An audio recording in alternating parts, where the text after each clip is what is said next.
ازيكم عاملين ايه؟ النهارده يا جماعه بقى هنجرب مطعم فاتح جديد بيعمل فرايد تشيكن يا جماعه، اسمه كريسبي بروست. وعندنا المطعم ده لسه فاتح جديد وعامل بقى افتتاح النهارده، الافتتاح بتاعه، وعامل خصم 20%. احنا طبعا متعودين ان احنا بحب اروح المطاعم اللي بتبقى لسه بحب اجرب المطاعم يوم الافتتاح. ليه بقى؟ عشان نيجي نجربها بعد كده بعد فتره الافتتاح، عايزين نشوف الجوده هتبقى زيها ولا لا. وغالبا بتبقى جودة أول يوم بس حلوة، بعد كده بتبدأ تقل يوم بعد يوم. لا احنا مثلا في مطاعم بتفضل الجودة حلوة. احنا مثلا ممكن نجربه النهارده، فاهم ازاي؟ نجيله تاني نجربه يوم الافتتاح ونجيله مثلا تاني بعد شهر، بعدها باسبوع او بعدها مثلا بشهر، وهنشوف نفس الجوده بتاعت يوم الافتتاح ولا طعم الاكل هيبقى مختلف. هو بيعمل فرايد تشيكن وبيعمل برجر وبيعمل كل حاجه، اسمه كريسبي بروست.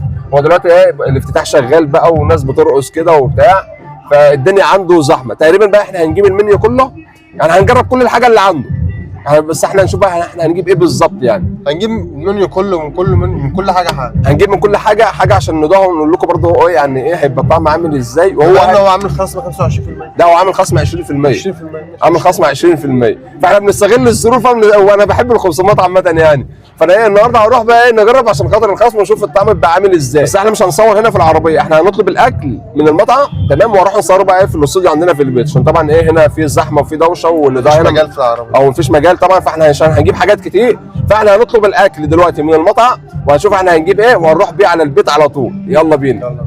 بص بقى احنا طبعا هنطلب بقى هنا الاوردر. بص انا عايز 4 قطع دجاج، عايز 2 سبايسي و2 عادي. هو كله سبايسي؟ كله سبايسي حرقها جامد يعني؟ ماشي. وهنطلب كمان 5 ستريبس، وهناخد كمان 1 برجر فراخ. هات دبل ماشي. خلاص ماشي، هات لنا 1 دبل تشيز برجر، دبل تشيز برجر، 1 ريزو فراخ. تمام بس كده، شكرا. كده احنا تقريبا طلبنا المنيو كله. بصوا احنا دافعين فلوس عشان ما حدش يقول احنا جايين ناخد ببلاش هنا واعلان. 515 رصيد. بص انا عايز اقول لكم المطعم من جوه،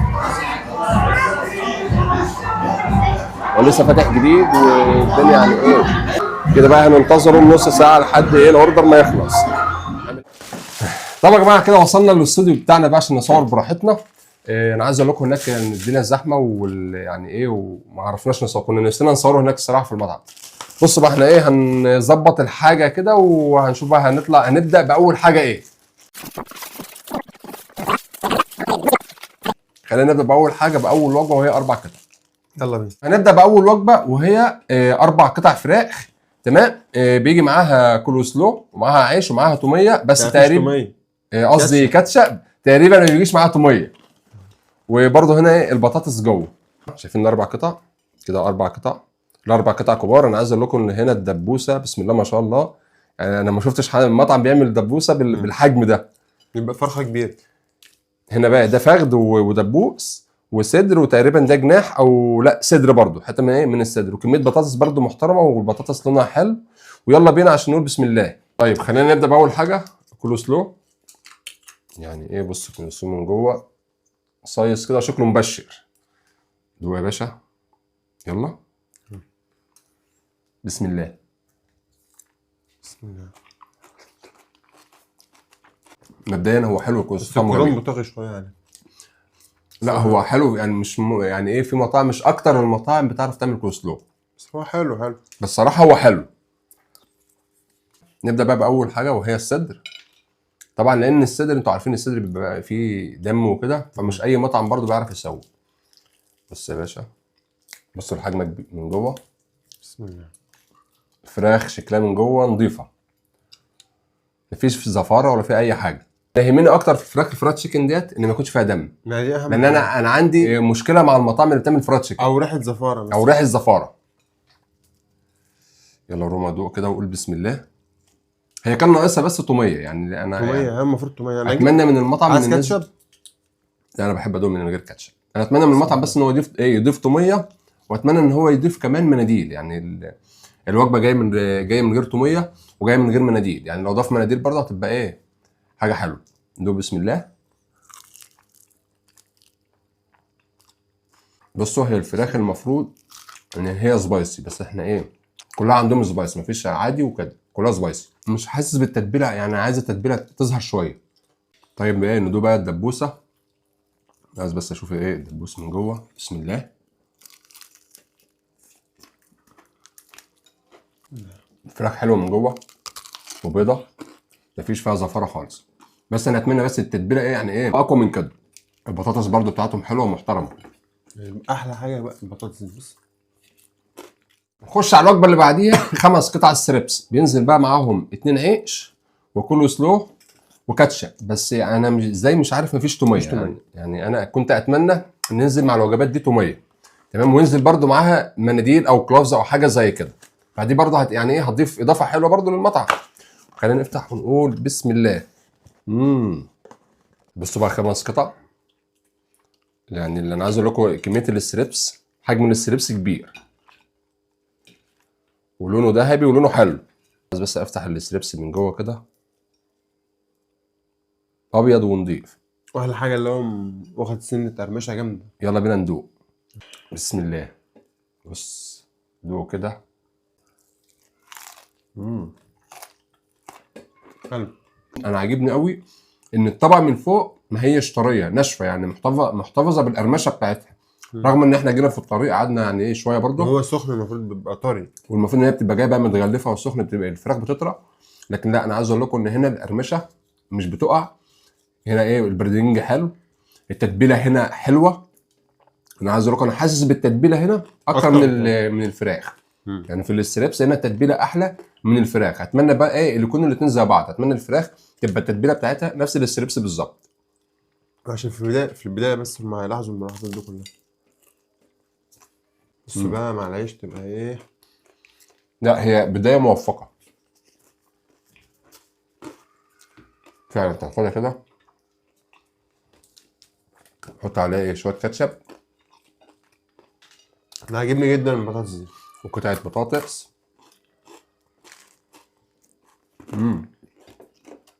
حلو قوي بصراحه. انا عايز اقول لكم ان الستريبس عاجبني اكتر من الفراخ. ليه بقى؟ الستريبس هنا التتبيله بتاعته واضحه، السبايس بتاعه حلو. مش عارف هي التتبيله ديت غير التتبيله التانيه ولا لا، بس انا اتمنى الفراخ التانيه يعني ايه تبقى التتبيله نفس تتبيله الستريبس. طبعا بقى ايه جبنا برده رز عشان نجربه. ده رز ريزو يا جماعه بتاع الفراخ. لحد دلوقتي تجربه ناجحه معايا.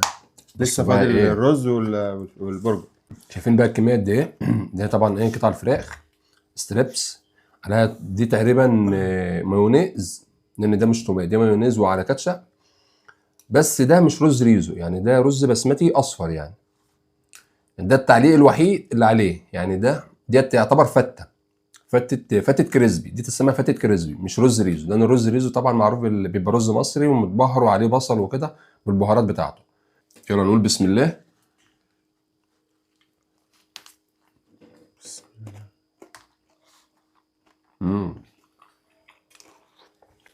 عايز اقول لكم ان هو رغم ان هو مش ريزو بس طعمه حلو. الرز كده متبهر تبهيره حلوه، طعمه حلو قوي.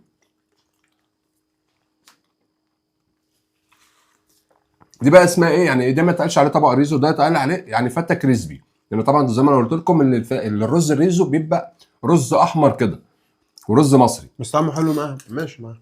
بس يعني الفراخ بالرز بالصوصات اللي عليه طعمها حلو الصراحه. بس كنت انا برضو اتمنى ان الصوصات اللي عليه من فوق دي، يعني كنت اتمنى بدل الكاتشب مثلا تبقى باربيكيو، لا باربيكيو او سويت تشيلي حاجه زي كده، او صوص حار. يعني ايه بيبقى على الفراخ كده بيبقى طعمه حلو. وهنخش بقى على اللي بعديه. طيب احنا جايبين 2 برجر، واحد فراخ واحد لحمه. احنا مش عارفين بقى ايه طيب الفراخ فين واللحمه فين، بس ده تقريبا ده اللحمه. نجرب الفراخ الاول. تقريبا هو التغليف حلو الصراحه يعني محترم. اوه ده ايه الحجم ده؟ ايه الحجم ده؟ طب هو بيجي معاه ايه؟ ما بيجيش معاه حاجه يعني ولا جلافز ولا مناديل ولا اي حاجه. هي دي كلها حاجات يعني هو هياخدها اكتسبها مع الخبره ممكن يجيبها بعد كده. وانا كنت برضو اتمنى حاجه يعني ايه، مش حابب تغليف اللي هو الايه الفويل ده. في ورق تاني يعني ايه ممكن يبقى شكله اشك وشكله حلو وبرضه هيحتفظ بالحراره. اكيد هم عارفين. بس الحجم ممتاز، حجم كبير. سندوتش يا نهار ابيض، ايه ده يا جماعه؟ ايه السندوتش العملاق ده؟ شايفين السندوتش كبير قد ايه؟ يكفي 2 بامانه. السندوتش حجمه كبير قوي. انا عايز اقول لكم ان ده دبل يا جماعه. ده قطعتين فراخ، هنا قطعتين، هي ايه الستريبس، قطعه الستريبس قطعتين فوق، وهنا رومي مدخن، وبرده ايه جبنه برده شيدر، وقطعتين ستريبس، وخس برده كده، وكاتشب.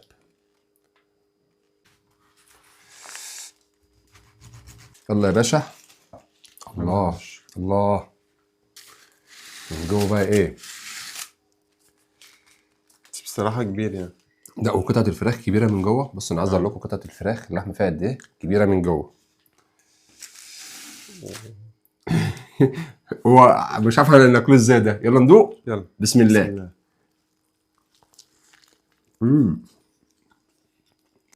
هو حلو قوي، بس زي ما انتم عارفين انا ما بحبش الطماطم. يعني اي سندوتشات برجر او فراخ او لحمه انا ما بحبش فيها الطماطم. ناخد كمان قطمه. الصراحه كمطعم بدايه ناجحه جدا يعني. حلو. حلو قوي. انا عايز اقول لكم بس ايه ملاحظه. هو ايه الكاتشب اللي هنا تقريبا ده كاتشب هم عاملينه، ان الكاتشب هنا لونه متغير، صح يا ابراهيم؟ لونه مختلف شويه كده. يعني لون الكاتشب لونه هنا فاتح شويه. لونه فاتح شويه، خفيف كده. انا اتمنى بس يظبطوا الكاتشب شويه. لكن هو مجمل السندوتش بصراحه سندوتش حجمه كبير، طبقتين، 4 قطع ستريبس، 2 فوق و2 تحت، والرومي المدخن بقى والجبنه الشيدر، حلو قوي قوي. الصراحه هو مش باخدين عليه بحاجه. هو كمطعم لسه فاتح جديد اول مره بصراحه هو حلو، بس هو في بعض الملاحظات بس كده اللي احنا قلنا عليها. ان شاء الله ايه كلها في الصوصات. ان شاء الله هيتعدل باذن الله ويبقى مطعم حلو. وخلينا نخش بقى على اللي بعده. يلا بينا. واخر حاجه هي معانا البرجر. نخش بقى ايه على اخر واحد. ده بقى ايه برجر اللحمه اللي معانا. برضه هو جايب واحد كاتشب، مش معاه مناديل، مش مشكله. خش يا باشا. اوبا بقى. ده هنا بقى ايه الوضع يختلف بقى دبل برضه؟ شويه. ده هنا ايه برجر دبل. مش حاطط ايه ده؟ تقريبا السندوتش ما فيهوش اي حاجه خالص. لا حاطط فوق يا عم. هو حاطط هنا ايه قطعه جبنه. وريهم. بصوا هو قطعتين برجر. بص معانا بقى المكونات بتاعته. هنا ايه قطعتين برجر، شايفين ادي قطعه البرجر. ومعانا هنا خس تقريبا، مش عارف برضه الصوص ايه اللي تحت كده، ده الجبنه بس خفيف. قطعه الجبنه كبيره. وبرضه هو هنا حاطط قطعه جبنه شيدر وصوص جبنه وعليها طماطم. بقى ايه نقسم كده الاول ونقول بسم الله. ايوه يا باشا بقى. بصوا بقى من جوه. انا عايز اقول لكم ان هو الساندوتش يعني ما فيهوش صوصات كتير. هو يعني تقريبا ما فيش عليه كاتشب، ما فيش عليه حاجه، بس انا هطلع طبعا الطماطم عشان انا مش باكل الطماطم. اهم حاجه الطعم. انا ما بحبش الطماطم فهي سندوتشات. انا كنت كده الاول. يلا يا باشا نسمي الله. يلا يا باشا بسم الله.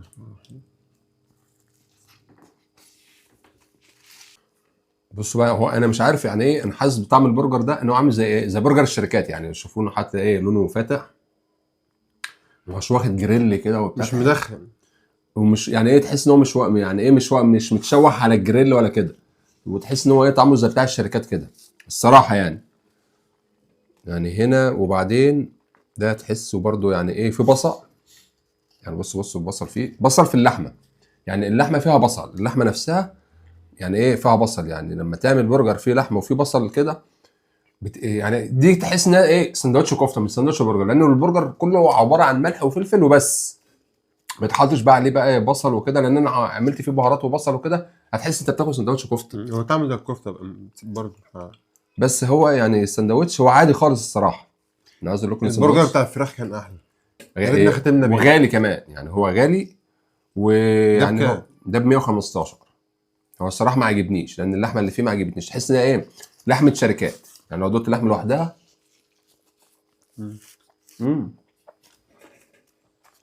لحمه شركات، او هم عاملينها مثلا وبتعض في دهنه فيها كتير كده وبتاع، ما تحسش ان هي لحمه صافيه الصراحه.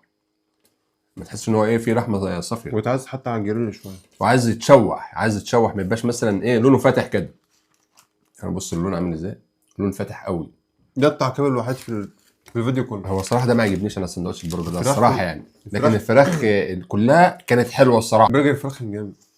بص انا عايز اقول لكم اللي عجبنا اللي هو اول حاجه الستريبس عجبنا، وتاني حاجه اللي هي السندوتشات البرجر الفراخ عجبتنا، والفرايد تشيكن برضو اللي هي اللي بالعظم البروس ديت، بس كانت عايزه تتبيله تبقى زي بتاعت البروس شويه، تبقى حلوه يعني، هتبقى في حته تانيه الصراحه. بس تعقيب على البرجر. هو التعقيب على البرجر يعني ايه؟ برجر اللحمه. برجر اللحمه يا ريت يغير التتبيله بتاعته، او يغير نوع اللحمه، او ما يخليش فيها بصل او فول صويا او فيها دهون كتير الصراحه، عشان تحس ان انت تاكل ايه سندوتش برجر محترم كده. بس دي كانت تجربتنا النهارده يا جماعه. انا عايز اقول لكم ان المطعم ده لسه فاتح جديد، روحوا جربوه، اكله ما هوش وحش، الناس هناك محترمه جدا، ويعني وقابلتنا بمقابله حلوه. ونشوفكم بقى في فيديو جديد، واكتبوا لنا برده في الكومنتات اماكن ايه تانية برده نجربها لكم ان شاء الله، فيديوهات جديده، ونشوفكم على خير. يلا سلام.